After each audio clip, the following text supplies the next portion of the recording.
آم، یوسف علیہ السلام کو گویا انہوں نے یہ بتایا یعقوب علیہ السلام کو کہ بھیڑیے نے کھا لیا. تو انہوں نے کیا کیا کہ عشاء کے وقت وہ اپنے والد کے پاس روتے ہوئے آئے اور ان کے کرتے کو خون لگا دیا کہ ہمارے بھائی کو بھیڑیے نے کھا لیا.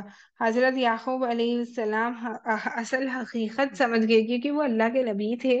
ان کو حقیقت سمجھ میں آ گئی کہ اگر وہ بھیڑیے نے کھایا ہوتا تو پھر وہ جو کرتا ہوتا وہ پھٹا ہوتا نا، وہ صحیح سلامت کرتا جس پر خون لگا ہوا تھا وہ لے کر آئے تھے.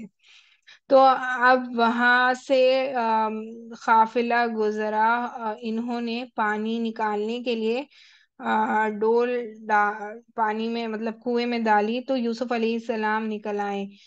بھائی غریب تھے، آگے کہنے لگے کہ یہ ہمارا بوڑھا غلام ہے، ہم اسے بیچنا چاہتے ہیں. 40 یا 20 درہم میں فروخت کر دیا. تو ان کے بھائی کھڑے ہو کر وہیں دیکھ رہے تھے. تو ان کے بھائیوں نے کہا کہ ہمارا غلام ہے، ہم اسے بیچنا چاہتے ہیں، اور تقریباً 40 یا 20 درہم میں ان کو بیچ دیا. تو قافلے والے انہیں لے کر مصر آ گئے. وہاں عزیز مصر نے خرید لیا، جو مصر کا بادشاہ تھا اس نے خرید لیا. تو عزیز مصر نے اپنی بیوی سے کہا کہ اس کا بہت خیال کرنا، یہ بڑی صفات والا ہے. تو بچپن ہی سے جب سے ان کو وہاں پر محل میں لے جایا گیا اس عزیز نے، تو وہ اس نے اپنی بیوی سے کہا تھا کہ ان کی بہت حفاظت کرے، ان کا صحیح دیکھ بھال کرے. اس کے بعد آزمائش میں کامیابی، اس کا ذکر ملتا ہے یہاں پر. تو چلیں ہم اس کو دیکھ لیتے ہیں کہ ہاں، تو ہم یہ ذکر کر رہے تھے. تو آزمائش میں کامیابی کے بارے میں یہاں پر ذکر ملتا ہے. تو آیت نمبر 22 میں اللہ سبحانہ وتعالی ارشاد فرماتے ہیں وَلَمَّا بَلَغَ أَشَدَّهُ آتَيْنَاهُ حُكْمًا وَعِلْمًا وَكَذَلِكَ نَجْزِي الْمُحْسِنِينَ.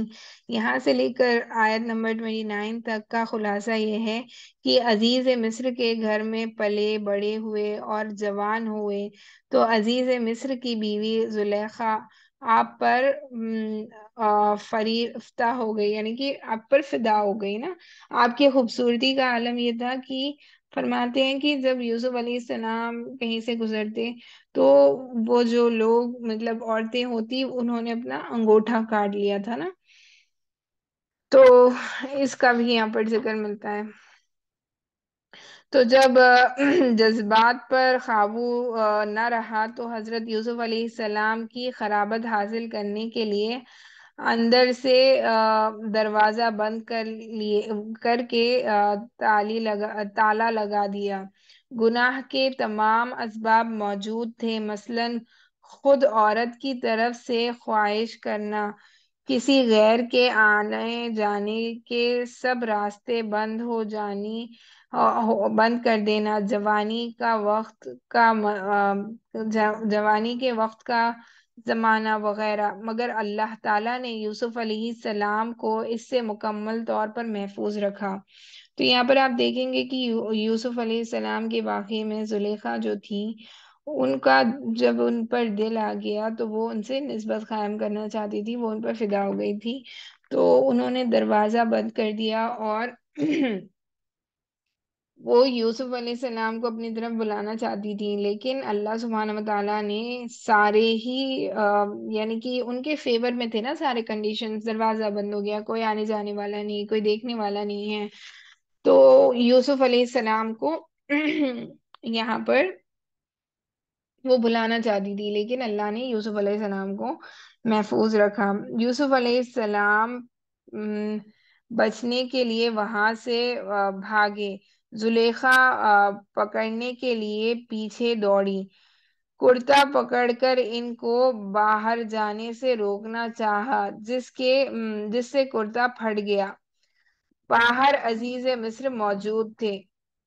زلیخا نے فوراً الزام لگا دیا. تو زلیخا نے کیا کیا، اب انہوں نے اپنی بات پلٹ دی کہ وہ اپنی خواہش ظاہر کر رہی تھی، لیکن انہوں نے ٹوٹلی اپوزٹ وہ ہو گئی، یعنی کہ انہوں نے الزام یوسف علیہ السلام پر ڈال دیا. تو پھر اللہ تعالیٰ نے یوسف علیہ السلام کی پاک دامنی ظاہر کرنے کے لیے آم، ایک شیرخوار بھیجے جو شہادت دینے کے لیے قوت گواہی عطا فرمائے۔ گواہی سے ثابت ہوا کہ زلیخا قصوروار ہے۔ کیوں؟ کیونکہ آپ سمجھے کہ جو کرتا ان کا پھٹا ہوا تھا اس سے اس کا فیصلہ کیا گیا۔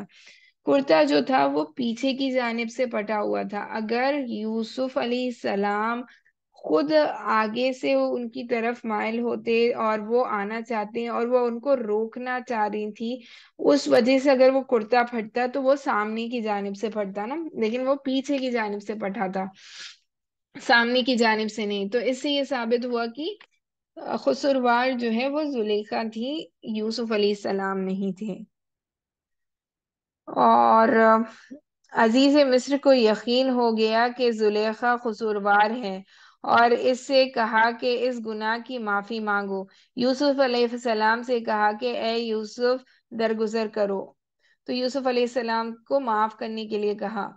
اس کے بعد زنان مصر کا طعنہ اور زلیخا کی تدبیر، تو اس کے بارے میں ذکر ملتا ہے آیت نمبر 30 میں۔ اللہ سبحانہ وتعالی ارشاد فرماتے ہیں وَقَالَ نِسْوَةٌ فِي الْمَدِينَةِ امْرَأَةُ الْعَزِيزَةِ تُرَاوِدُ فَتَاهَا عَن نَفْسِهِ قَدْ شَغَفَهَا حُبًّا۔ شہر کی عورتیں باتیں کرنے لگی کہ زلیخا اپنے غلام پر فدا ہو گئی ہیں۔ زلیخا نے ان سب عورتوں کی دعوت کی۔ دسترخوان پر تیز چھریاں اور پھل رکھ دیے۔ یوسف علیہ السلام کو باہر آنے کے لیے کہا۔ جب عورتوں نے دیکھا تو ان کے حسن و جمال میں ایسی نحود ہوئی کہ بے خیالی میں پھل کاٹنے کے بجائے اپنی انگلیاں کاٹ بیٹھی اور کہنے لگی کہ یہ انسان نہیں بلکہ فرشتے ہیں۔ تو آپ اتنے خوبصورت اور آپ کا حسن و جمال اتنا زیادہ تھا کہ جو بھی آپ کو دیکھتا وہ آپ پر فدا ہو جاتا۔ زلیخا نے ان عورتوں سے کہا کہ اس محبت پر تم مجھے طعنہ دیتی تھی، اب پتہ چلا۔ تو زلیخا نے ان سے کہا کہ تم مجھے جو طعنہ دیتی تھی اب تمہیں پتہ چلا کہ مجھے کیوں کہا جاتا تھا ایسا۔ پھر اس کے بعد یوسف علیہ السلام کی دعا کا یہاں پر ذکر ملتا ہے آیت نمبر 33 میں۔ ارشاد فرماتے ہیں اللہ سبحانہ وتعالیٰ کی قال رب سجن احب الی مما یدعوننی الیہ۔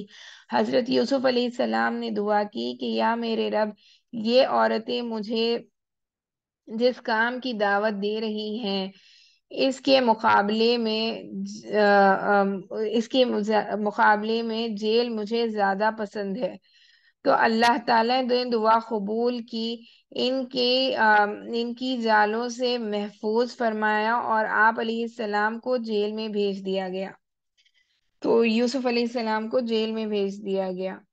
اس کے بعد اگلی چیز جس کا ذکر یہاں پر ملتا ہے وہ دو قیدیوں کے خواب کے بارے میں اللہ سبحانہ وتعالیٰ نے یہاں پہ ذکر فرمایا۔ جب وہ جیل میں تھے، یوسف علیہ السلام جیل میں قید ہو گئے تھے، تو وہاں پر دو قیدیوں نے اپنا خواب یوسف علیہ السلام کو بتایا تھا اور اس کی تعبیر یوسف علیہ السلام نے بتائی تھی۔ اس کا ذکر یہاں پر ملتا ہے آیت نمبر 32 میں۔ اللہ سبحانہ وتعالیٰ ارشاد فرماتے ہیں وَدَخَلَ مَعَهُ السِّجْنَ فَتَيَانِ۔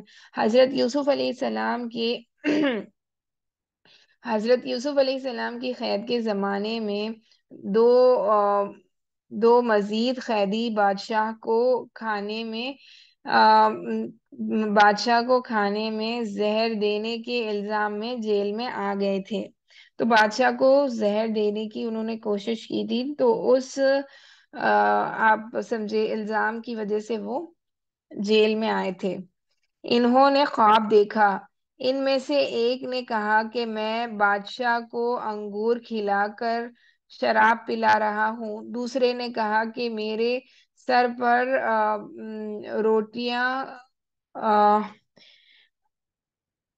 میرے سر پر روٹیوں کا ٹوکرا ہے، پرندے نوچ نوچ کر کھا رہے ہیں۔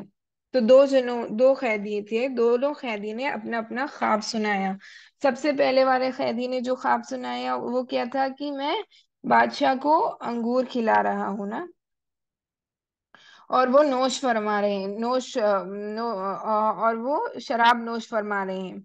اس کے بعد دوسرے نے یہ کہا کہ میرے سر پر ایک روٹیوں کا ٹوکرا ہے، اور جو ہے اور اسے پرندے جو ہے وہ نوچ نوچ کر کھا رہے ہیں۔ تو یوسف علیہ السلام سے تعبیر پوچھی تو آپ نے فرمایا کہ کچھ دیر میں بتاتا ہوں۔ پہلے انہوں نے توحید کی دعوت دی، پھر پیغمبران شفقت کی وجہ سے بغیر تعین کے تعبیر بتائی کہ تم میں سے ایک نجات پائے گا اور بادشاہ کو شراب پلائے گا، دوسرے کو پھانسی ہوگی۔ تو دونوں میں سے یہ بتایا نا کہ ایک کو پھانسی ہوگی اور ایک کو معاف کر دیا جائے گا۔ کچھ دن بعد تحقیقات مکمل ہونے پر فیصلہ ہو گیا کہ سابقہ ساقی بے گناہ ہے اور بارچی قصوروار ہے، یعنی کہ جو دو لوگ تھے اس میں سے ایک قصوروار تھا اور ایک قصوروار نہیں تھا۔ حضرت یوسف علیہ السلام نے ساقی سے کہا کہ بادشاہ سے کہہ دینا ایک بے قصور قیدی جیل میں ہے۔ ساقی کو شیطان نے بھلا دیا۔ یوسف علیہ السلام کئی سال تک جیل میں رہے۔ تو ساقی جو تھا، جو جیل سے جو نکل گیا تھا، اس کو یوسف علیہ السلام نے بتانے کے لیے کہا تھا، لیکن اس کو یوسف علیہ السلام کے بارے میں اس نے یہ بتانا وہ بھول گیا، اس نے نہیں بتایا۔ پھر اس کے بعد بادشاہ نے ایک خواب دیکھا جس کے بارے میں یہاں پر ذکر ملتا ہے۔ آیت نمبر 43 میں اللہ سبحانہ وتعالی ارشاد فرماتے ہیں، وَقَالَ الْمَلِكُ إِنِّي أَرَىٰ سَبْعَ بَقَرَاتٍ سِمَانٍ يَأْكُلُونَ سَبْعًا عِجَافًا وَسَبْعَ سُنبُلَاتٍ خُضْرٍ وَأُخَرَ يَابِسَاتٍ۔ بادشاہ نے خواب دیکھا کہ 7 موٹی تازی گائیں ہیں جنہوں نے 7 دبلی پتلی گایوں کو جو کھا رہی ہیں، نے 7 یعنی کہ 7 خوشے ہرے بھرے ہیں اور 7 مزید خوشے ہیں جو سوکھے ہوئے ہیں۔ ارکان سلطنت سے اس کی تعبیر پوچھی تو انہوں نے کہا کہ یہ الجھن ہوئی اور پریشانی خیالات ہے، اور ہمیں خوابوں کی تعبیر سے واقفیت بھی نہیں۔ اس ساقی کو یوسف علیہ السلام کی یاد آ گئی۔ تو جو شخص تھا جو جیل سے نکل کر آیا تھا، تب اس کو یوسف علیہ السلام کی یاد آئی کہ یوسف علیہ السلام تو جیل میں ہیں، اور جیل میں وہ ہیں جو خوابوں کی تعبیر کرتے ہیں۔ اس نے کہا، بادشاہ سلامت، جیل میں ایک آدمی ہے جو سچا ہے اور تعبیر بھی درست بتاتا ہے۔ یوسف علیہ السلام نے تعبیر بتائی کہ 7 سال کھیتی باڑی کے اناج محفوظ کرو، اور اس کے بعد 7 سال سخت خست سالی کے آئیں گے، اور خطا سالی کے ان 7 سالوں کے بعد پھر بارش ہوگی اور دوبارہ ہریالی اور فصلیں ہوں گی۔ بادشاہ بہت خوش ہوا کہ یہ میرے خواب کی صحیح تعبیر ہے۔ تو یہ تعبیر تھی کہ 7 سال جو ہے بہت اچھا اناج اگے گا، اور پھر 7 سال بالکل خشک رہے گا، بالکل ہی کوئی اناج نہیں اگے گا۔ تو وہ 7 سال جب اگے گا اس کو سیو اور پریزرو کر کے ان 7 سالوں کے لیے جب کچھ بھی نہیں ہوگا اس کے لیے پریزرو کیا گیا۔ تو اس کے بعد جو یہاں پر اس بارے میں آخری، یعنی کہ 12ویں پارے میں آخری جو چیز ملتی ہے وہ ہے یوسف علیہ السلام کی رہائی، یعنی کہ جیل سے ان کو رہا کیا گیا۔ تو آیت نمبر 50 میں یہ ارشاد کرتے ہیں اللہ سبحانہ وتعالیٰ کہ وقال الملک ائتونی به فلما جاءه الرسول قال ارجعوا إلى ربك فاسأله ما بال النسوة اللاتي قطعن أيديهن۔ بادشاہ نے کہا کہ اسے بلاؤ، یہ عام آدمی نہیں بلکہ بہت ہی عظیم شخص ہے۔ حضرت یوسف علیہ السلام نے فرمایا کہ میں بدامین آؤں گا، میں بعد میں آؤں گا۔ تو بادشاہ سے کہو کہ پہلے ان عورتوں کے معاملات کی تحقیق کرے جنہوں نے اپنی انگلیاں کاٹ ڈالی تھی۔ بادشاہ نے ان سب عورتوں کو بلا کر پوچھا تو انہوں نے یوسف علیہ السلام کی بے گناہی کی واضح الفاظ میں گواہی دی، اور زلیخا نے بھی اقرار کیا کہ اصل غلطی میری تھی۔ تو یوسف علیہ السلام سچے ہیں اور سچے تھے۔ تو اس کے بعد حضرت یوسف علیہ السلام کو بادشاہ کے پاس رہنے لگے اور ان کو رہا کر دیا گیا۔ تو ان پر جو الزام لگائے گئے تھے جس کی وجہ سے انہیں جیل بھیجا گیا تھا وہ جھوٹے تھے نا، ان عورتوں کے جو الزامات تھے وہ جھوٹے تھے، اور یوسف علیہ السلام سچے ہیں، یہ ثابت ہو گیا تھا۔ وآخر الدعوانا ان الحمد للہ رب العالمین۔ یہاں پر ہمارا پارہ نمبر 12 کا خلاصہ مکمل ہو جاتا ہے۔ یہ کافی آپ سمجھے خلاصہ ہی تھا لیکن کافی ڈیٹیل میں تھا۔ امید ہے کہ آپ کو اس پارے کا خلاصہ اچھے سے سمجھ میں آ گیا ہو گیا کہ 12 نمبر پارہ جو ہے، 12واں سپارہ، اس میں اللہ سبحانہ تعالیٰ نے کن کن چیزوں کے بارے میں ارشاد فرمایا ہے۔ اللہ سبحانہ تعالیٰ سے یہ دعا ہے کہ ہم نے جو پڑھا جو سنا اس کو اللہ سبحانہ تعالیٰ قبولیت کا درجہ عطا فرمائے۔ وآخر الدعوانا ان الحمد للہ رب العالمین۔ سبحان اللہ و بحمدہ، سبحانک اللہم و بحمدک، ونشہد ان لا الہ الا انت، نستغفرک ونتوب الیک۔ سبحان ربک رب العزة عما یصفون، وسلام علی المرسلین، والحمد للہ رب العالمین۔